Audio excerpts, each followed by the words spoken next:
Gusto mo bang sumama ako? Tanong ni Angela, matapos niyang sabihin dito ang tungkol sa gagawin niyang pagbisita sa islang ibinibenta sa kanya ng kaibigan niyang si Ernesto.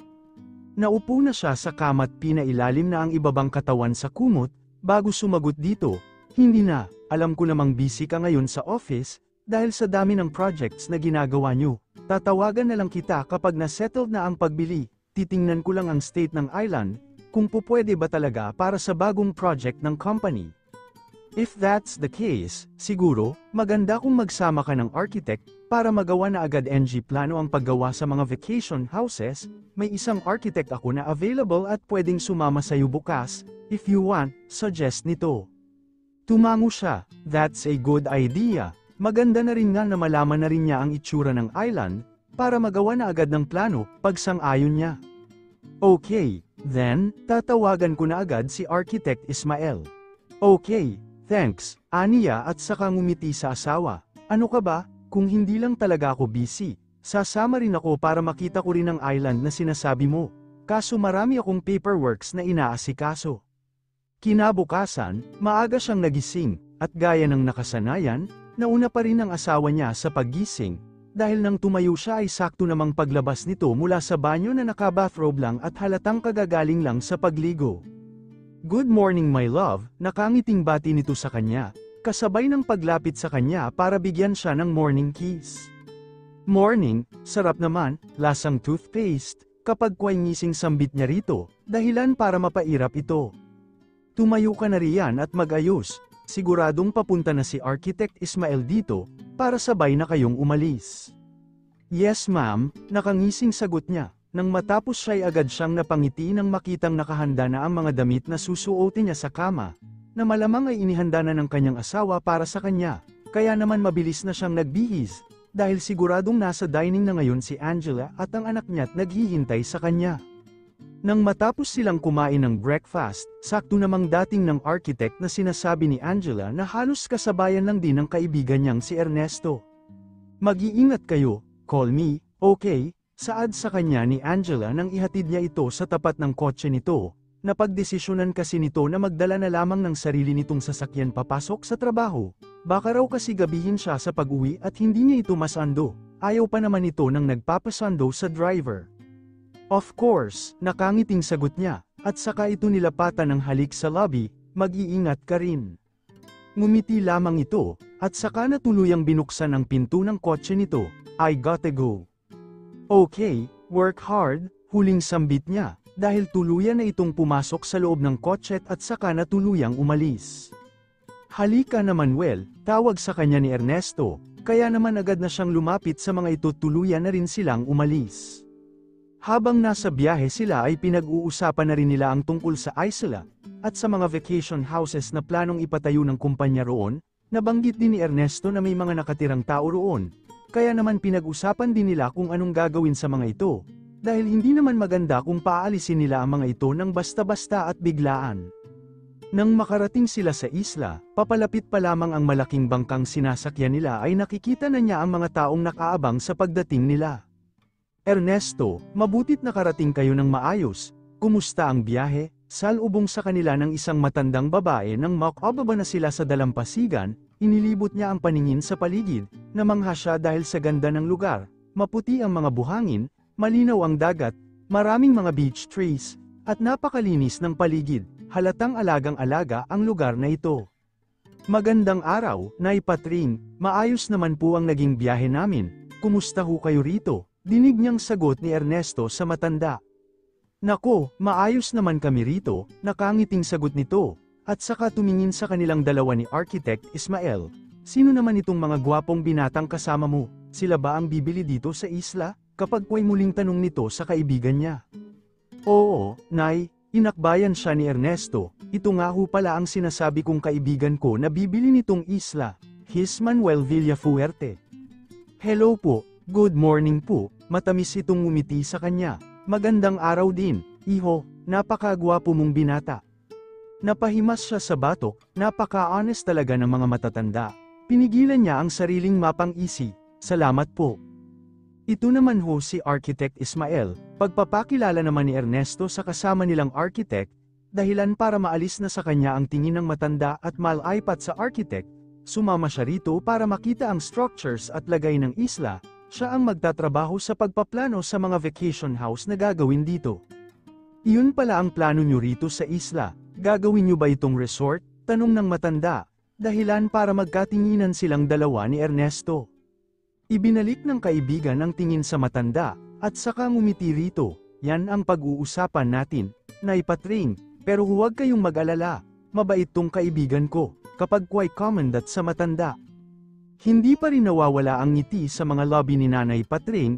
Oo naman, tiwala naman kaming hindi mo hahayaang mapasama kami, iho, puno ng pagtitiwalang sambit ng matanda. Maupo muna kayo dyan, ipaghahanda ko kayo ng merienda, saad ni Nanay Patring. Ditas, kapag quite tawag nito sa isang pangalan, Ditas, bumaba ka dyan at may mga bisita tayo, muling tawag nito. Sandali lang po, kapag quite rinig niyang pasiga na sagot ng isang boses ng babae. Bilasan mo, saad pa ng matanda, bago muling nakangiting bumaling sa kanila, maupo muna kayo, kaya naman agad na silang naupo sa upo ang naroon na gawarin sa kawayan. At sakto namang pagkaupo nila ay siyang labas naman ng isang dalaga mula sa loob ng kwarto. Sa hindi niya maipaliwanag na kadahilanan, ay tila'y natigilan siya ng dam-apo ang paningin niya sa mukha nito, sa napakagandang mukha nito, at kasabay nun ay ang bahagyang pag-awang ng kanyang labi. Sino ang babaeng ito? Kayumanggi ang kulay ng balat nito, pero napakaganda naman ng mukha nito na walang kahit isang kolorete, napaka-natural ng ganda nito. Napaka-simple ng suot nitong damit, medyo maluwag na t-shirt, at medyo maikling shorts, kaya naman litaw ang makinis at magandang korte ng mga binti at hita nito, at ang buhok naman nito ay medyo wavy na umaabot hanggang balikat. Hindi mapula ang mga lobby nito, pero manipis at napakaganda ng korte, hindi pointed ang ilong pero matangos, bilugan ang marikit nitong mga mata na may makakapal na pilik mata, at sakto lang sa kapal ang kilay nitong maganda rin ang korte. Ang ganda niya, magandang araw sa inyo, napakurap-kurap siya nang nakangiti sila nitong batiin, pati boses nito ay ang ganda sa pandinig, she has a sweet loving voice. Natauhan lamang siya nang mahina siyang sikuhin ng kaibigan. Hoy, ba't nakatulala ka riyan, kapag kway bulong nito, wala, may naalala lang ako, mabilis na pagdadahilan niya, may asawang tao pa naman siya, sa tagal nilang nagsasama ni Angela. Ngayon na lamang niya nagawang tumingin ng ganito sa ibang babae. This is not good, ibinalik niya ang paningin kay Ditas na magiliw pa ring nakangiti sa kanila, napaayos siya ng upo nang tumama ang paningin nito sa kanya, at saka rin siya matamis na nginitian. Ito nga pala ang apo kong si Ditas, may isa pa kong apo na kapatid nito, kaso ay nasa eskwela siya ngayon, pakilala ni Nanay Patring sa babaeng apo nito. Hi, Miss Ditas. Nakangiting sabi ni Architect Ismael sa dalaga. Nahihiyang ngumiti naman si Dites dito. Masyado ka naman pong formal. Dites na lang po, sir. Siya si Architect Ismael, si Ernesto ang sumagot. Tapos ito naman si Manuel. Siya ang bumili sa isla, kapag ko ay pakilala rin ito sa kanya. Ah, ikaw po pala ang nakabili sa isla. Hindi mo naman po kami palalayasin dito, di ba, Anito? Dahilan para muli ay bahagyang umawang ang lobby niya at hindi siya agad nakasagot. Agad naman itong hinampes ng lola nito sa braso, dahilan para mahina itong mapadaing, ano ka ba naman, kapag kway suway ng matanda rito, bago nahihiyang tumingin sa kanya. Nako, pasensya ka na, Sir Manuel dito sa apo ko, may pagkamatabil lang talaga ang dila nito eh. Pagkatapos ay hingi nito ng paumanhin sa kanya. Nakita niya ang pagnguso ni Ditas, dahilan para mabilis siyang mag-iwas ng tingin at ngumiti sa matanda. Wala ho yun, mabuti pa siguro ay mapag-usapan na natin ang tungkol sa mangyayari sa oras na tuluyan ng may benta sa akin itong isla, para humaalis na ang mga pangamba niyo. Aniya, at saka mabilis na sumulyap kay Ditas na nakatingin pa rin sa kanya. Mabuti pa nga, siget lalabas muna ako para sabihan ang mga tao rito na magtungo sa may kubo, para doon tayo makapag-usap lahat. Anito? At saka muling bumaling sa apo nito, ipaghanda mo sila ng merienda, Anditas, lalabas lang ako sandali. Okay po, at saka na mabilis na sinunod ng dalaga ang utos ng lola nito. Muli na lamang siyang napabuntong hininga, habang ang paningin niya ay nasa direksyon kung saan nagtungo si Ditas. This is not good, is he attracted to that woman? Ibig sabihin ay magpapatayo kayo ng mga bahay bakasyonan dito sa isla, ano namang mangyayari sa amin nun, paaalisin nyo na kami rito? Kinakabahang tanong ng isang ginang, matapos nilang ipaliwanag sa mga ito ang plano nilang gawin dito sa isla. Ngumiti siya nang may assurance sa mga ito, "Don't worry, dahil wala akong planong paalisin kayo rito." Kapag kuway sagot niya, dahilan para agad na makahinga ng maluwag ang mga ito, napag-usapan na namin kanina ni Ernesto ang gagawin, sana maging ayos ito sa inyo. Naisip namin na bigyan kayo ng space dito sa isla na mapagtatayuan nyo ng mga panibagong bahay, don't worry, dahil tutulungan ko kayo sa mga magiging gastusin sa materyales at sa gagawa, basta lang ang magiging kapalit, ay ang pagpapatuloy nyo sa pagpapanatili ng kalinisan at pag-aalaga rito sa isla. Tila inasiyahan naman ang mga ito sa sinabi niya, dahilan para mas mapangiti siya, ayaw niyang magkaproblema sa mga ito, at isa pa, ang sabi ni Ernesto ay matagal na ang mga ito rito, karamihan pa sa mga ito ay dito na ipinanganak at lumaki, kaya naman gagawin niya ang lahat para lang sumang-ayon ang kumpanya rito sa ideya niya. Naku, walang problema yun, Sir Manuel, buong buhay na naming inaalagaan ang islang to, kaya madali na lamang yang kondisyon mo, kaya naman tuluyan na ring nasettled ang lahat, at tuluyan na ring nasarado ang deal nilang dalawa ni Ernesto. Pagkatapos nitong mapirmahan ang lahat ng mga papeles sa pagbili ng kumpanya dito sa isla, pagbalik nila, babayaran ito agad, at masusolusyonan na ng kaibigan ang tungkol sa mga utang nito. Kaya naman habang pabalik na sila sa Avida, kung saan sila naninirahan, hindi na mawala-wala ang ngiti sa mga lobby ng kaibigan niya, at walang tigil ito sa pagpapasalamat sa kanya. Kaya naman nangingiti at naiiling na lamang siya rito, sana lang ay magbago na ito ngayon. Tigilan na sana nito ang pagsusugal, para maayos na nito ang buhay nito. So, settled na ang deal. Tuloy na ang project niyo sa island na yun. Tanong ni Angela na patagilid na nakaupo sa hita niya. Kasalukuyan silang narito sa living room ng kanilang bahay at umiinom ng wine.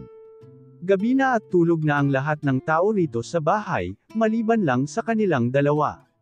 Gusto niya kasing mag-celebrate para sa successful na pagbili ng kumpanya sa isla, at para na rin sa darating na projects na pagkakaabalahan niya ngayong taon.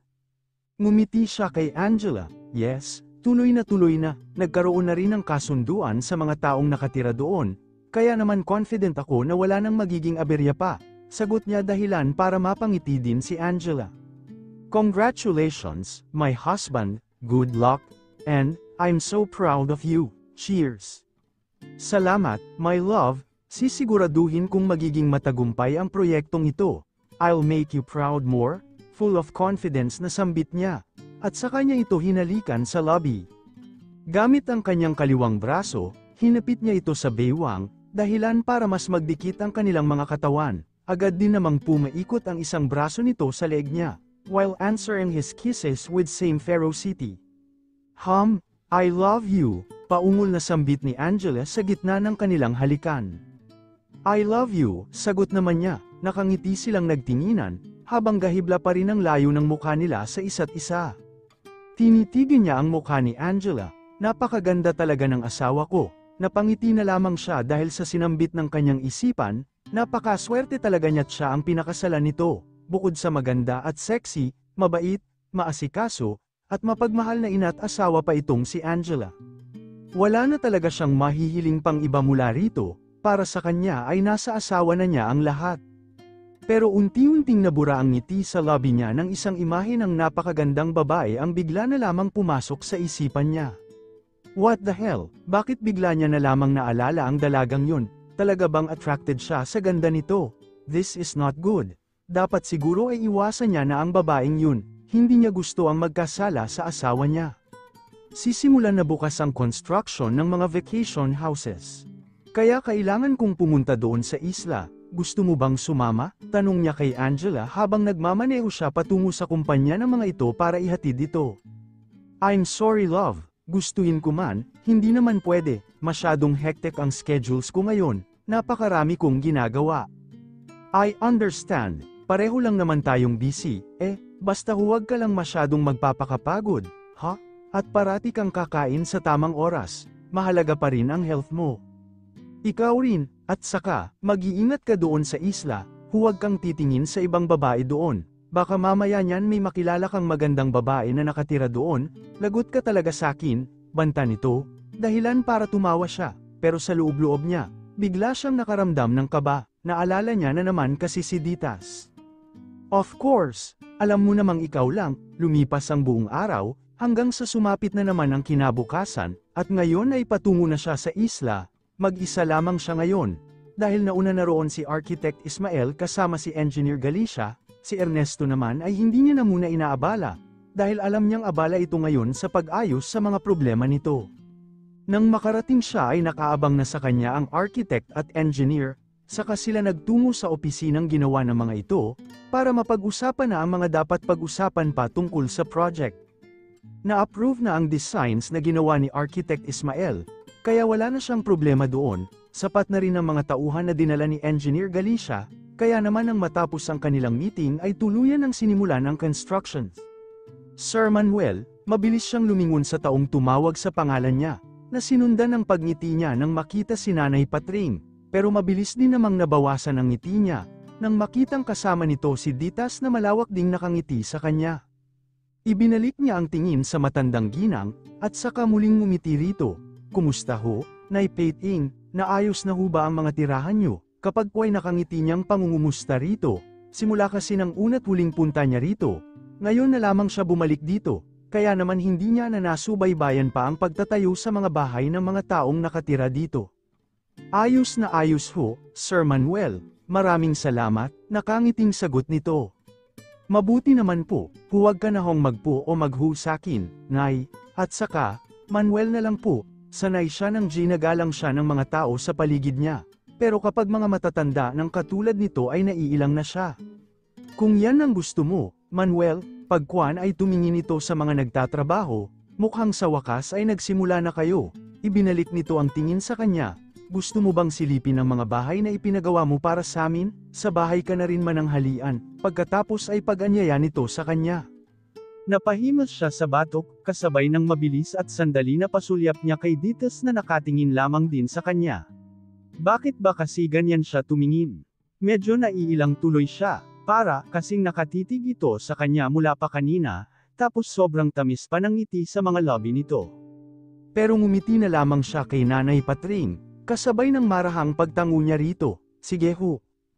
Kaya naman ang ending ay narito na siya ngayon sa bahay ng matanda, kasama si Ditas at ang kapatid nitong si Inyang, hindi raw pumasok ngayon ang kapatid ni Ditas dahil nagkaroon nito ng trangkaso. Anong masasabi mo?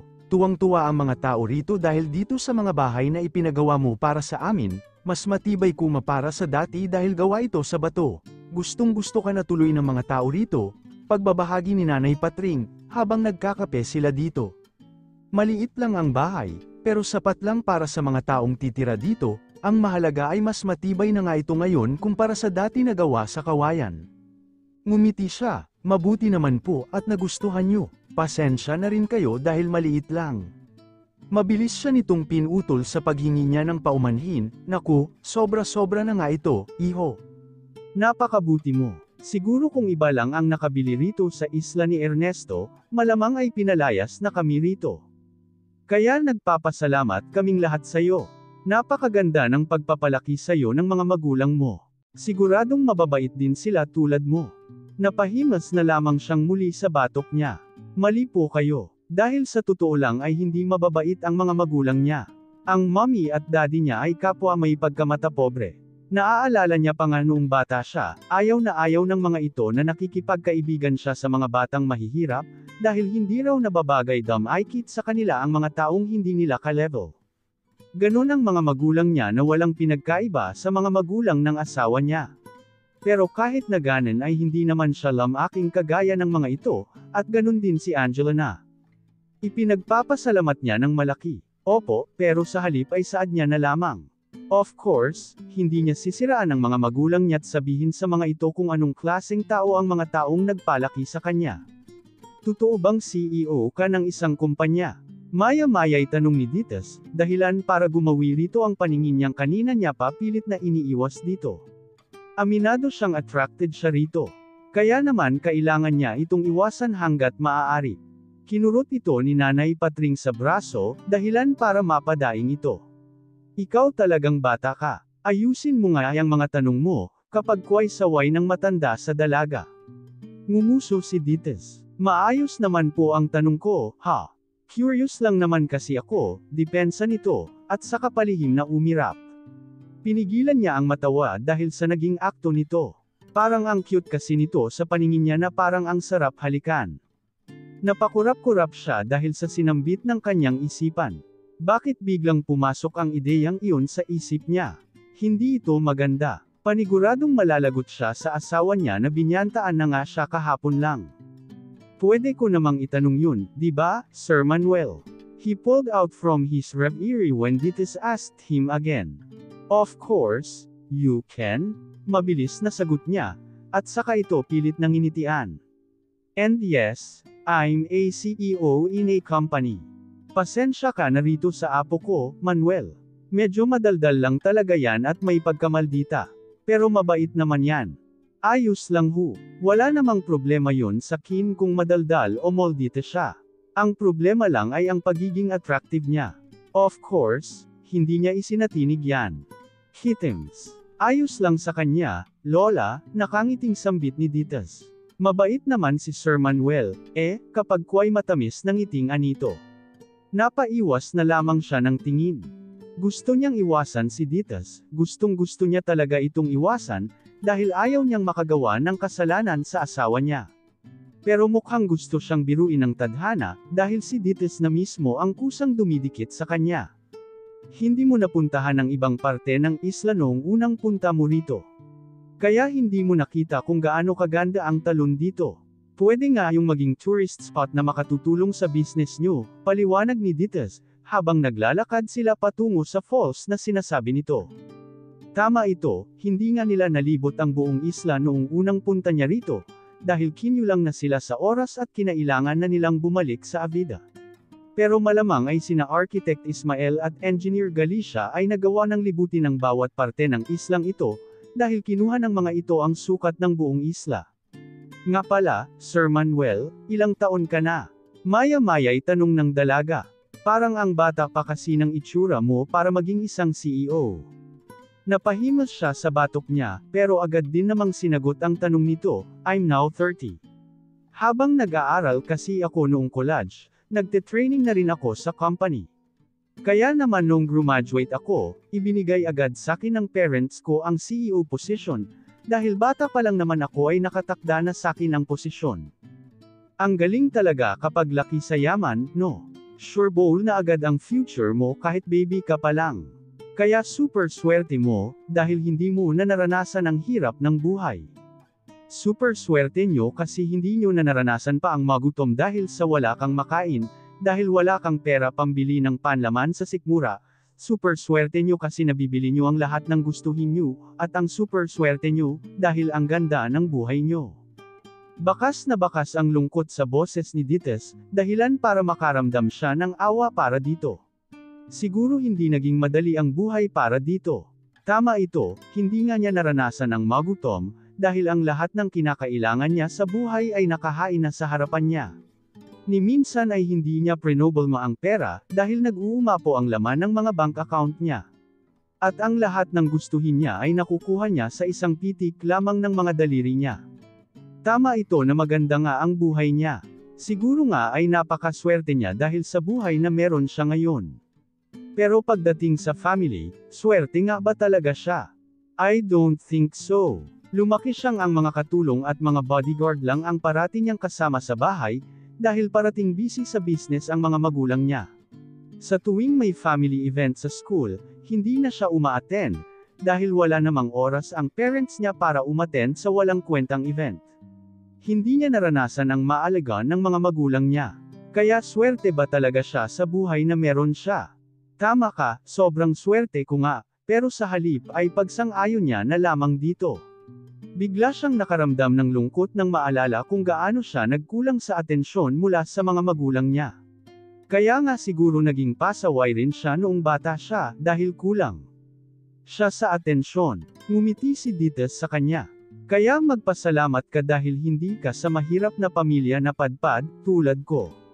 Mahirap na nga kami, nawalan pa kami ng nanay at tatay. Di ba? Sobrang malas lang, kapag kway anito, dahilan para mabilis siyang dapuan ng curiosity patungkol sa parents nito. Ang lola pa lamang nito ang nakikilala niya. Nasaan na ang parents nito? Bakit nga pala kay Nanay Patring kayo nakatira? Nasaan ang parents nyo? Kaya naman ay tanong niya rito. If you don't want to answer, it's okay, kalaunay mabilis niyang dagdag. Baka kasi masyadong sensitive ang topic para dito. Pero mukha namang hindi. Okay lang.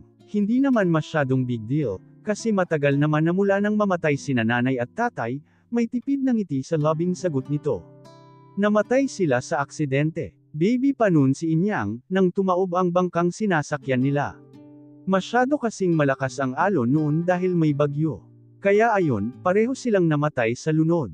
Sa nakikita niyang ekspresyon ng mukha nito ay mukhang hindi na nga ito masyadong apektado ngayon sa pagkawalan ng parents nito.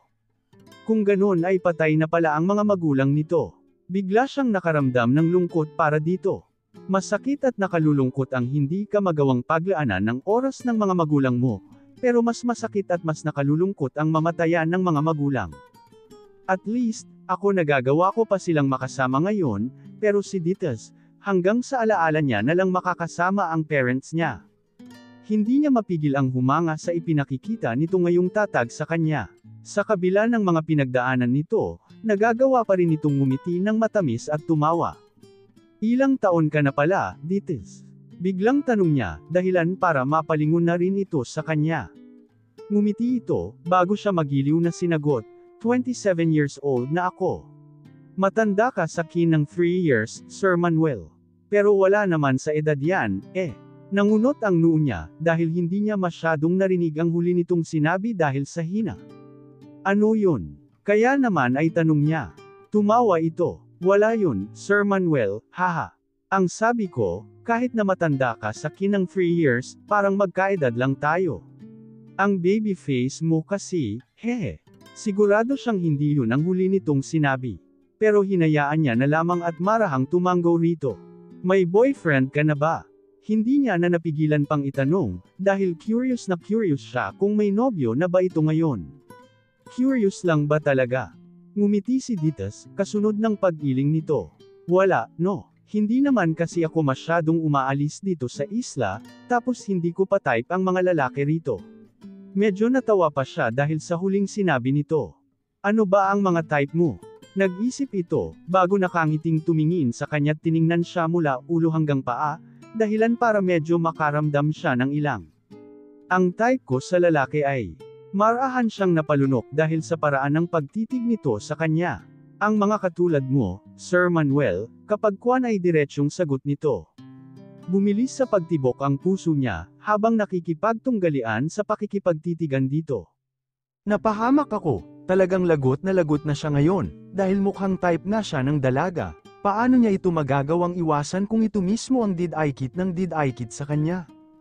Ikaw ba, Sir Manuel, may girlfriend ka na ba? Pagkwan ay tanong nito, dahilan para mapalunok siya at mapaiwas ng tingin, bigla kasi siyang kinabahan. Sabihin mo sa kanya na may asawa ka na. Manuel, ibinalik niya ang paningin niya sa dalaga na naghihintay sa sagot niya. Pero sa halip na sabihin ang totoo, ito ang lumabas sa bibig niya. I don't have, at sa kanya isinuksok ang isang kamay niya sa bulsa ng pants niya, para itago ang suot niyang wedding ring na mukhang wala pa namang nakapapansin sa mga taong nakatira dito. Hindi niya alam kung bakit nagsinungaling siya, para kasing may nag-uudyok sa kanya na gawin yun, lalo pat nagustuhan niya ang nakitang reaksyon sa dalaga nang sabihin niyang wala pa siyang girlfriend. Though, wala naman talaga siyang girlfriend, dahil asawa ang meron siya. Totally, hindi naman talaga kasinungalingan ang isinagot niya. Hindi niya lang talaga sinabi ang katotohanang kasal na siya. Sige lang, Manuel, iligtas mo pa ang sarili mo sa kasinungalingan mo, parang gusto niyang sapakin ang sarili. Paniguradong mapapatay siya ng asawa niya dahil sa ginagawa niya. Pero wala na, nasimulan niya na ang kasinungalingan niya. Hindi niya na ito kayang bawiin, lalo pat mukhang tuwang-tuwa si Dita sa kaalamang single pa siya. Ang hirap mo talaga, Manuel.